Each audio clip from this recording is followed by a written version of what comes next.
At the beginning of the game, the task force is approached by an ex-Global Military Alliance engineer, Annabelle Corman. She left the GMA after being ridiculed for her belief that she was abducted by aliens and has been living in the desert for years, building machines from scavenged alien technology. Unfortunately, Emperor Zarb is intent on getting his hands on the Splicitron and comes after Annabelle. My favorite commander is Annabelle Corman. She was the first character I designed, and I honestly grew attached to this bioengineer who decides to passionately pursue animal-human hybrids. In terms of gameplay, she heals your units. My favorite commander in Earth vs. Mars is probably Gene Orson. He has a really powerful ability that allows you to stop the enemy from counterattacking for a turn, and that in a tactics game is just incredibly powerful because it means you can kind of roll through a huge wave of enemies in one turn and put a significant dent in them. I think my favorite commander is Emi Takimoto. Her day job is fighting kaiju in Japan, and she brings a lot of expertise in fighting terrifying creatures. As soon as she joins you, you get the long-range targeting ability when you deploy her, and being able to attack from halfway across the map is a pretty good bonus. My favorite character in the game is probably Kaz Dr. Chuckles Smith. He's a retired rodeo clown who's rescued after being abducted by the Martians. And the art for him makes me smile every time I see it, and there's some great voice acting to go along with it. We've just finished the voice recording for the game, and it was the most fun I've had recording audio for a long time.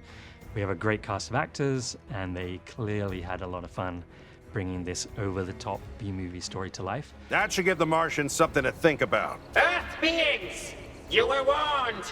Now you must face the consequences of your actions. They added so much to the game and the story, and I can't wait for players to play it.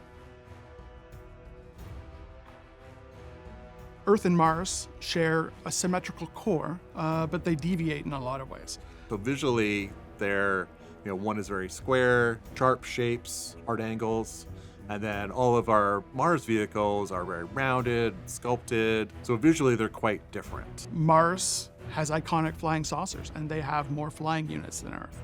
They have both a fast and smaller UFO, and they have the large, massive Devastator. They also have an air transport UFO.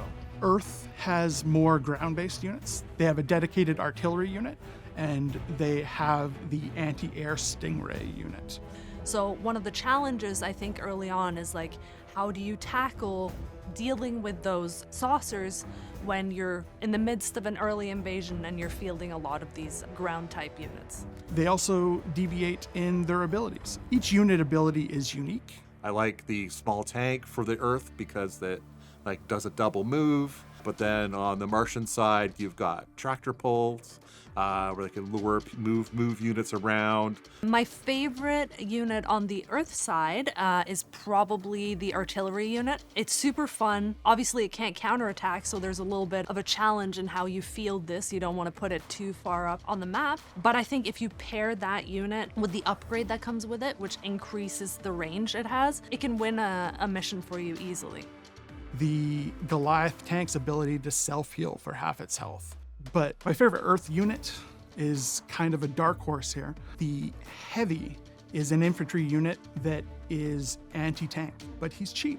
So you can get a lot of him out in the field and start putting up a fight against ultra tanks and laser tanks that are terrorizing your troops. My favorite unit is the attack helicopter. It certainly can go across all the land, all the water elements. And it's got this really amazing barrage attack that can target multiple units. And that's really fun to see as it plays out on the map. My favorite Mars unit is the Minehead, because it's extremely unpredictable, and if you don't catch it in time, it can do some pretty heavy damage. I think my favorite unit in the Martian roster is probably the Ultra Tank, which is challenging to play against because when it reaches a certain health threshold, it can self-destruct and it produces a radius blast that can really put a dent in your own unit. So anytime I see that on the battlefield, it is a priority to take it down. the Mars artillery. The artist like came up with the design and it just stuck. It felt like such an homage to like 60s robot design, and it's my fan favorite of the Mars vehicles. My favorite Mars unit is the Devastator. It's a massive flying saucer, and it's got a laser beam on it that will carve through the terrain and just annihilate any units in its path. It's hard to beat in brute strength. Units have their mirror on the other side, but then there's surprising abilities that can come out. There's been scattered reports of some kind of gooey purple material. People are saying it's intelligent. People are saying it's insatiably hungry, but it's not true. There is no creep. The Creep is a brand new entity that has been spread by the Martians in order to overwhelm the Earth forces. It's a sentient being that Emperor Zarb uses as a biological weapon due to its ability to inflict damage on unwary Earth beings. Getting to design the Creep was particularly fun. We wanted it to feel connected to the Martians, but still distinct.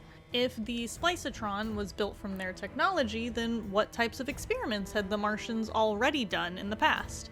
And the answer we came up with was the Creep. It also makes approaching a map a little bit trickier because now you've got these like potentially large areas that you kind of have to avoid or risk your units taking quite a bit of damage in there.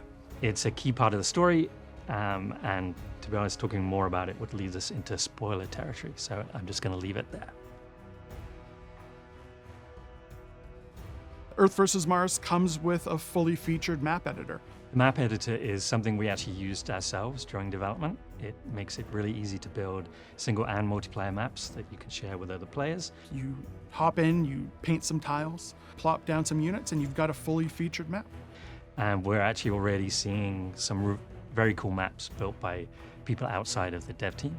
It gives the player a ton of opportunity to create their own maps. It's super easy to use. So this will allow you to create a really balanced map, or you can create more of a scenario-based challenge where you're utilizing a lot of the variety within the tile set and sort of creating your own story moment with your maps. So I'm excited to see what people will build.